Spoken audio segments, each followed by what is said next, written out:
We took the agent, we paid them agent fee to go. And when we went to the property, it wasn't furnished properly and it was very bad. It was very deplorable. The paint was ripping off the walls. You know, the house smelled really bad. It was just bad overall. And they were asking for a hefty price for that one. So today I want to make this video based on all the requests that I've been getting about finding a rental property, a rental house in the Gambia. What has it been like? And how easy is it to find a property in the Gambia when you're coming here to stay? And I'm going to tell you a little bit of story as well in it. So if you're coming to the Gambia or you're moving to an African country, it's the first time for you and you want to get an idea of what renting is like, you know, this don't apply to every country because with every country there are different systems, but we find that it's similar, you know, to other countries. So yeah, I'm going to share some story about what our rental experience have been like, and so you can get some idea. So basically this is like all you need to know based on our perspective of renting a house in Africa and what you need to look out for. So when we got here and we started to live, like, you know, find a place to rent, we were searching for a place to rent. And it was extremely difficult, you know, because we don't know the place like that when we just got here. We didn't have any friends or anybody like that. It was just, you know, us trying to find a way to move around to basically find a place to settle down and things like that. It was very difficult. So we went online in the Facebook groups here and we did a thorough search of it. And the first agent that we met, he invited us to a place going down to what they call Coastal Road here. It's a area going close to the airport. So we thought it was cool because it was like 10 minutes drive away from the major city area. You know, when you're going to a country for the first time that you don't know, you want to stick as close to the major city area as possible, because if anything, you know, you could ask for help. One of the scare that I had was that, you know, I wouldn't know the local language. I wouldn't know how to ask for what I want. Me and Jody, we talk about that. You know, we learn a little bit about the local language as well before. So yeah, we know how to ask for basic stuff, but not, you know, on a full scale thing. We did a town trip and we went to the first property we meet the agent at Turntable here. And me and Jody, we went to the property. The property was, the one that we saw down, to the airport. We didn't like it. When we went there, we did town trip. We took the agent, we paid them agent fee to go. And when we went to the property, it wasn't furnished properly and it was very bad. It was very deplorable. The paint was ripping off the walls. You know, the house smelled really bad. It was just bad overall. And they were asking for a hefty price for that one. So me and Jody were like, no, we're not interested. So the agent guy is like, okay, there's another place that I want to show you guys. So I was like, okay, let's go. When we went to the other place, I think we saw two places after the first one.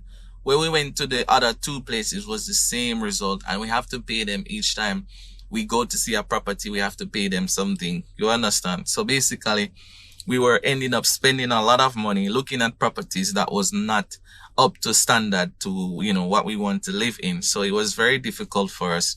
And that was one of the reasons why we decided to, you know, when we learned the system a little more, we decided to start doing house tours to show people, you know, some good quality properties here in the Gambia. And even that is very difficult because sometimes, you know, you have contacts with the agents and then, you know, they get distracted with other stuff. And so, you know, they don't really follow up or have that professionalism when it comes to property viewing, property showing, taking clients, you know, making sure they're comfortable. It's more about the money, to be honest with you. Anyways, so we ended up not taking those properties and we went ahead again and searched online and we found another property. Now, this property was located in Wulinkama area. Where we go, no, Mariamakunda. Mariamakunda is the same road going to Wulinkama. It's the same, it's like in the same vicinity, right? So when we went to look at the property, or when we go to look at the property, I was like, wow, this is very beautiful. It's a very big, spacious house. I think we did a video on that when we first moved into the property. We showed you guys, if you were with us from a long time ago, you would see. If you're just subscribing to the channel, then you have to check the playlist to see. Also, welcome to the channel. Thank you guys. I appreciate you. Thank you. Please help us to get to 20,000 subscribers. We really appreciate you guys. Anyways, so we did a tour of the property. It was huge, right? And when we went into we went to meet the owners of the property to rent it. We were trying to get them to rent us for 3 months. However, they only rent 6 months to a year property, right?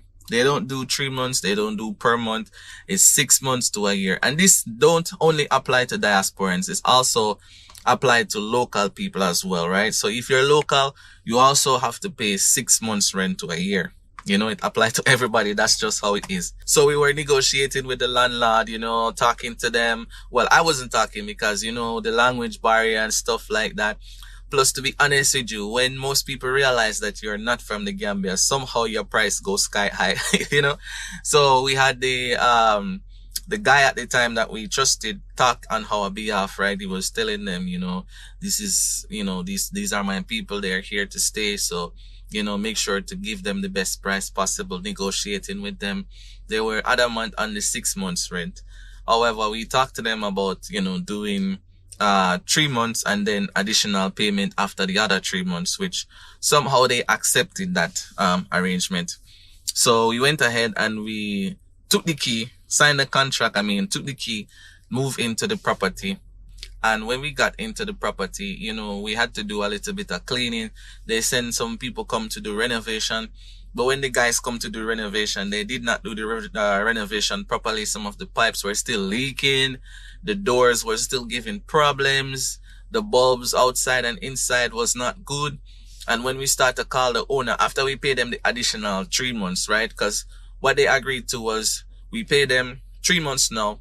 And additional 1 month, we pay them the other 3 months, which we were trying to negotiate with, but they didn't accept too much.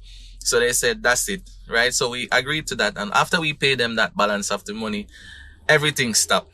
All of the renovations stopped. And that was an error that we made. So we took the property, we paid them for the 6 months and we were there. They stopped fixing everything. They stopped paying attention to it. And these were the owners of the house now. These are not agents, right? These were the actual owners of the house. And it was very traumatizing for us at first, you know, because we were there back and forth with the property owner at the time, you know, trying to get them to understand that, you know, we just want these small things to be fixed. We were getting attitude. To be honest, at one point, the owner wanted to even come and fight me. It's a woman. And she wanted to come and fight me. And me, I'm like, hey, I didn't come to Africa to fight that. And, you know, it was crazy. Just to put it in a nutshell, it was a crazy experience. Based on what was happening, me and Jodi, we had to get up out of there fast. We didn't even hesitate. So we spent 3 months there, right? And then after the 3 months, we decided, yo, we cannot take it anymore because this lady was coming to our house in the night, knocking on our door, you know, trying to trespass in the house.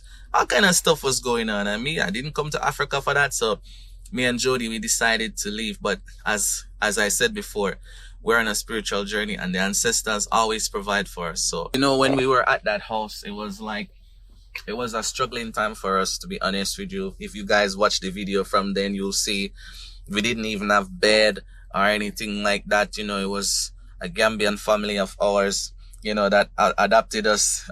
Shout out to you, Lamin. Anyway, you are, big up yourself. Yeah.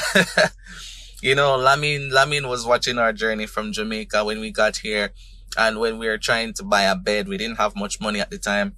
You know, Lamin volunteered to help us to pay for the bed. He bought us plates, spoons. You know, he gave us chair, fridge. You know, and then another Gambian brother, shout out to you, also, you know, donated to us a washing machine at the time so that we could wash our clothes. And it was, you know, at first we were sleeping on the floor in that house. You know, we'd have to soldier it out a little bit so we can manage to, you know, get to where we want to go. Because this is how we were trained. This is how we were brought up in Jamaica. We didn't grow up with a lot. You know, we have to make use of whatever we had to make sure that we can live the life that we want to live, you know. We never necessarily have a lot, but we make it work for it. That's how we do it. Anyway, so we were there, but we couldn't take it no more, guys. So we had to leave. And you know, another Gambian brother of ours, he reached out to us while we were walking on the road, thinking of how we're gonna find a place to go, because it was getting so crazy with that property owner. We were walking, talking about how we're gonna find a place to go. And as I told you guys, we're on a spiritual journey here in Africa, and the universe and the Most High, the ancestors work in our favor, because we walk with a clean heart and a clean mind. You understand? No negativity. So the universe is always rewarding us with good things. So we were walking, and he was driving past, and he saw us, and he was like, Jodi and AP. So he sent his friend to come and call us. We were going to the money transfer agency here to pick some cash that day. And you know, he saw us, and he came over to us, and he was telling us, hey, I have this place, you guys need to come and check it.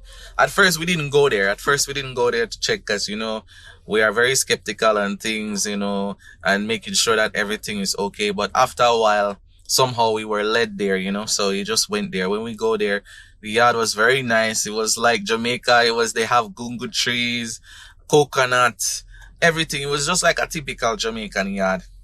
And I went in there, I fell in love with the place, and I decided, yeah, we're going to stay here for some time.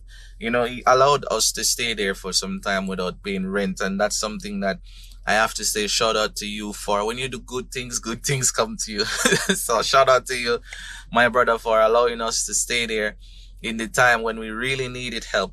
Thank you very much. So, you know, the whole rental journey here in the Gambia is horrible sometimes for people coming from the diaspora, especially if you don't know what you're doing. You don't have any real solid contact here, because most people that come from the diaspora, they make friends with taxi drivers, and taxi drivers is their guide, and taxi drivers is their everything, you know. And that's how it is. Me, I'm not judging anyone. If people find solace in that, that's good. But for some people, they don't have no one, they don't know anything, and it's very difficult for them to, you know, just come and feet on the ground and basically, you know, find balance and move forward. It's very difficult. So that's one of the reasons why we do what we do now, so we can assist and help people like yourself who is watching now, that maybe thinking of coming to Gambia, and you know, wondering what the rental journey is like, as we got many questions on that. So after that property, you know, we ended up having more dramas on property. I think I'm going to do another video on that drama, so you guys can get, you know, this is not to spread negativity about the country or anything. You know, anywhere you go in the world, you're gonna have situations like this, especially in a country where, you know, you don't have certain systems in place and certain things as yet. Even when you have systems, you're still gonna have a little bit of setback. That's just how it is. But anyways, I'm gonna do another video on that one next time with Jodi, so she can share a little bit more as well, because she have a lot to say about that one. That one is very deep. But our rental journey thus far in the Gambia has been kind of up and down, up and down, up and down. Whether it is that we don't have the money at the time to pay for it, or if we do have the money and pay for it, the landlord screw us over. Basically, the landlord and the agent screw us over, and it's like that. And I'm sure a lot of people out there have, you know, stories like this as well. So if you're coming to the Gambia and you're looking for a place to stay that is secure for you, I mean, right now, to be quite honest with you, we do know people that, you know, do rentals that can help you to get good rentals. We do have that contact, but the reason why we stayed out of it for so long is because we don't like how things are being done. You know, when it comes to the agents, too much agents, property owners are taking their, would rather to take their house and give it to an agent for them to rent it out, instead of spending money on marketing their property, or, you know, giving their property to somebody, or, you know, that can manage the property for them and keep it up to good standard. They'd rather to give it to a family member or an agent, who in turn will then take it out on the clients, or, you know, do bad things and all these kind of stuff that is going on. So for me, I told Jodi, like, you know what, let's just leave this thing alone for now. And then, you know, until we see some professional people approach us. If you are out there and you're professional and you're willing to spend for marketing your property, we'll market your property for you. And if you want someone to, you know, just reach out to us about your properties at Queen Jodi and AP@gmail.com. And we will definitely like to hear from you, because there's a lot of people that reach out to us every day for properties. But to be quite honest with you, we don't have access to them at this current time. When they come, we have them, we tour them, but right now we don't. That's the truth. Yeah, we can get them, but when we get them, sometimes it's not as professional as I would want them to be. So that's why we just leave that one alone. So renting a property in the Gambia, just look out for agents. Look out for agents. Because some agents, they're just about the money. They don't really care about you. They see a quick way to make some money, and they're going to take that. Look out for crazy property owners, because you do have crazy property owners here that will basically, be nice to you until you pay them, and then they will sabotage you. It's like that too. We've been through it. This is not hearsay. This is not make-up story. This is real story. This is true story of what we've been through, where property owners, they are nice at first, and then 1 month, 2 months after you pay them, then they start to give you problem. They transform into a different person. Some of them, they took your security deposit, or take your security deposit, and they don't give it to you back when it's time for you to leave. There is so much things, So when it comes to professionalism in the rental property market, that's what's lacking right now. And that's one of the reasons why we don't necessarily do a lot of property tours anymore, because the professionalism aspect of it is not there, right? We're professional people. We believe in being professional, and that's lacking right now.